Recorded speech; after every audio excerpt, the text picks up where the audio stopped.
ئەفەرمێ بزانە کە گوناهەکان وەکو حیجابێک ئەو هەیە لە بینی تۆ خۆشەویستەکە تا کە خوایە جەلە جەلالوهو چەند گوناه زیاتر بێ ئەوەندە پەردەی زیاتر هەیە درەنگتر بەخوا ئەگەیت و نایگەیتێ هەر شتێکەوە بزانی دوورت ئەخاتەوە لە خۆشەویستەکەت کە خوایە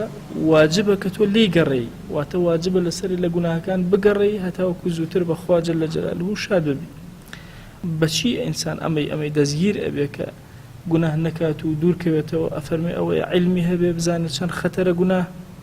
پەشیمان بێ لە گوناهەیەکە کردوویەتی و عەزمی هەبێ لە دڵا کە نەگەڕێتەوە سەر گوناهەکان ئەمە وای لێ ئەکا کە دووری خاتەوە لە گوناهەکان هەر کاتێک نەیزانی کە گوناهەکان هۆکارێکن بۆی دووری خەنەوە لە خوا جەلە جەلالوهو لم يندم عن الذنوب قد پەشیمان نابێتەوە لەسەر ئەو گوناهانەی کە کردوویەتی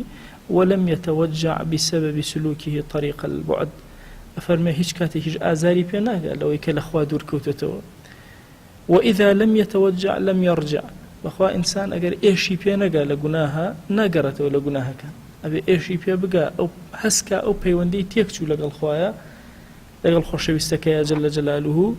إن جاء أوكات آزاري بيجا أوكات أجرته خوا جل جلاله القرآن أمري بيكودين فرميتي وتوبوا إلى الله جميعا أيها المؤمنون لعلكم تفلحون هموتان توبكنوا بقرنوا ولا إخوا جل جلاله أي إيمان داران هتاوكو فلاح وخوشبخت بن خوشبختي إنسان بشي دزيه آرامي بشي دزيه لمجيانا حتما بهوي توبكنوا قرنوا ولا إخوا جل جلاله دزگيري أبن